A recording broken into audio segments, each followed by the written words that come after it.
Now here is a practical technique. The first thing you do, you must know exactly what you want in this world. When you know exactly what you want, make as lifelike a representation as possible of what you would see and what you would touch and what you would do and physically moving in such a state. For example, suppose I wanted a home, but I had no money, but I still know what I want. Without taking anything into consideration, I would make as lifelike a representation of the home that I would like, with all the things in it that I would want. And then, this night, as I would go to bed, I would, in a drowsy, sleepy state, the state that borders upon sleep, I would imagine that I am actually in such a house, that were I to step off the bed, I would step upon the floor of that house. Were I to leave this room, I would enter the room that is adjacent to my imagined room in that house. And while I am touching the furniture and feeling it to be solidly real, and while I am moving from one room to the other in my imaginary house, I would go sound asleep in that state. And I know that in a way I could not consciously devise, I would realize my house. I have seen it work time and time again. If I wanted promotion in my business, I would ask myself what additional responsibilities would be mine were I to be given this great promotion. What would I do? What would I say? What would I see? How would I act? And then in my imagination, I would begin to see and touch and do and act as I would outwardly see and touch and act were I in that position. If I now desired the mate of my life, were I now in search of some wonderful girl or some wonderful man, what would I actually find myself doing that would imply that I have found my state? For instance, suppose now I was a lady. One thing I would definitely do, I would wear a wedding ring. I would take my imaginary hands, and I would feel the ring that I would imagine to be there. And I would keep on feeling it until it seemed to me to be solidly real. I would give it all the sensory vividness I am capable of giving anything. And while I am feeling my imaginary ring, which implies I am married, I would sleep. This story is told us in the Song of Songs, or the Song of Solomon. It is said, "At night on my bed, I sought him whom my soul loveth. I found him whom my soul loveth, and I would not let him go, until I brought him into my mother's house, right into the chamber of her that conceived me." If I would take that beautiful poem and put it into modern English, into practical language, it would be this. While sitting in my chair, I would feel myself right into the situation of my fulfilled desire. And having felt myself into that state, I would not let it go. I would keep that mood alive, and in that mood, I would sleep. That is, taking it right into my mother's chamber, into the chamber of her that conceived me. You know, people are totally unaware of this fantastic power of the imagination. But when man begins to discover this power within him, he never plays the part that he formerly played. He doesn't turn back and become just the reflective life. From here on in, he is the affecter of life. The secret of it is to center your imagination in the feeling of the wish fulfilled and remain therein. For in our capacity to live in the feeling of the wish fulfilled lies our capacity to live the more abundant life.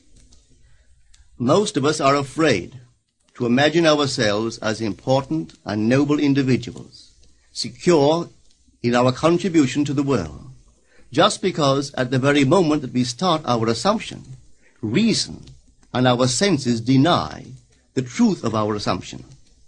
We seem to be in the grip of an unconscious urge, which makes us cling desperately to the world of familiar things and resist all that threatens to tear us away from our familiar and seemingly safe moorings. But I appeal to you to try it. If you try it, you will discover this great wisdom of the ancients, for they told it to us in their own strange, wonderful, symbolical form. But unfortunately, you and I misinterpreted their stories and took it for history when they intended it as instruction to simply achieve our every objective.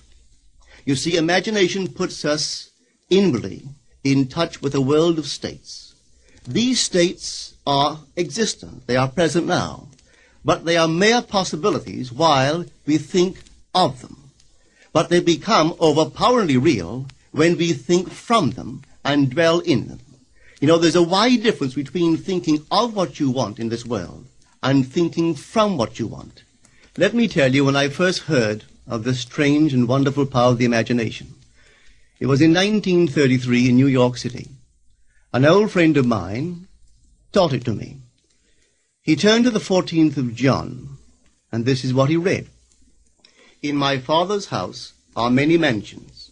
If it were not so, I would have told you. I go to prepare a place for you. And if I go and prepare a place for you, I will come again and receive you unto myself, that where I am, there ye may be also. He explained to me that this central character of the Gospels was human imagination.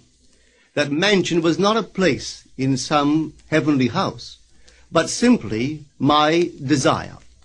If I would make a living representation of the state desired, and then enter that state and abide in that state, I would realize it. At the time, I wanted to make a trip to the island of Barbados in the West Indies, but I had no money. He explained to me that if I would that night, as I slept in New York City, assume that I was sleeping in my earthly father's house in Barbados, and go sound asleep in that state, that I would realize my trip. Well, I took him at his word and tried it. For 1 month, night after night, as I fell asleep, I assumed I was sleeping in my father's home in Barbados. At the end of my month, an invitation from my family came, inviting me to spend the winter in Barbados. I sailed for Barbados the early part of December of that year. From then on, I knew I had found this Savior in myself. The old man told me that it would never fail. Even after it happened, I could hardly believe that it would not have happened anyway. That's how strange this whole thing is. On reflection, it happens so naturally. You begin to feel or to tell yourself, well, it would have happened anyway.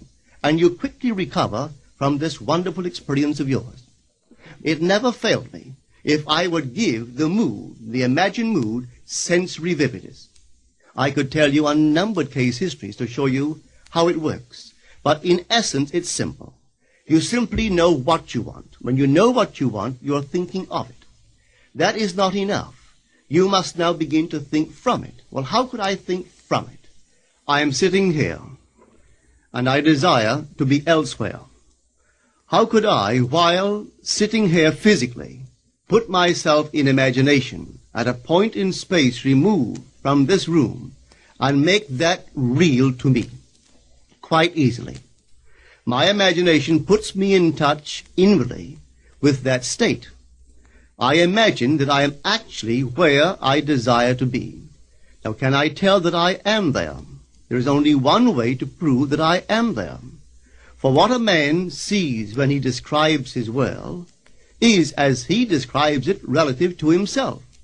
So what the world looks like depends entirely upon where I stand when I make my observation.